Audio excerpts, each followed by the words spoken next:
To better understand the various variance and count functions, the sample variance, population variance, numeric count, non-empty count, and correlation coefficient. So let us use this simple data set about student score. We have ID, name, age, and score.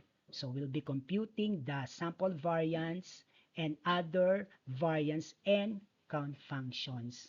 So using the function, each function, so these are the results. So for the sample variance, we have 3.7. For the population variance, we have 2.96. Then for the count, either numeric or non-empty count, so we have 5 students. And then for the correlation coefficient, so the computed value is 0.723777 or approximately 0.72. So what does it mean? Why does correlation indicate strength and direction?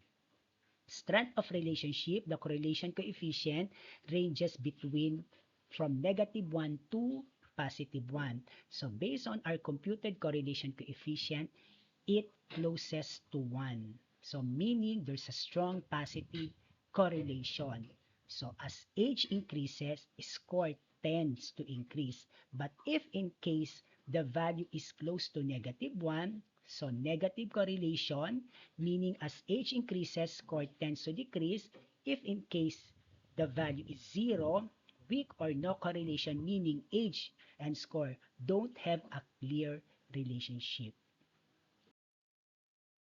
So as key takeaways, so regarding the topics we've discussed, in particular on basic statistical measures such as mean, median, mode, including the standard deviation for both sample and population, these statistical measures form the foundation of data analysis, decision making, and predictive modeling across various fields or industries. Again, so mean or average, it represents the central value of a data set, useful for understanding overall trends, while the median or the middle value offering better accuracy in skewed distributions compared to the mean or average. While mode, it identifies the most frequently occurring value, helping in trend recognition, while variance and standard deviation measures how spread out data points are, and it's very crucial for assessing variability and risk. Statistical measures are widely used across industries for decision making, trend analysis, and risk assessment. So by using these statistical tools, organizations and researchers gain valuable insights, optimize strategies, and improve overall outcomes.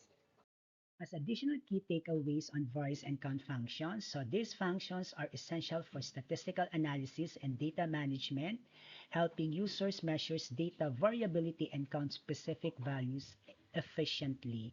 Variance and count functions play a crucial role in data analytics, so helping analysts, data scientists, business intelligence analysts, even students, professionals alike assess data distribution, variability, and completeness. For the next video presentation, so we'll be continuing the discussion on other powerful Excel functions used in data analytics, regression, and distribution functions. Of course, we will be discussing couple of Excel functions in the next video presentation. But after discussing those Excel functions, so what's next?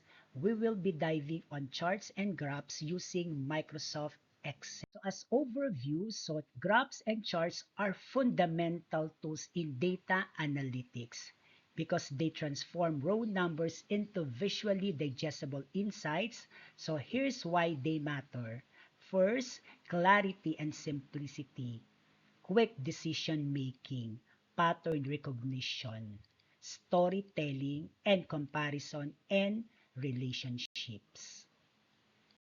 And for additional learning and review of formula and functions, you can visit Microsoft Support via support.microsoft.com as well as excelx.com for additional list of Excel formulas and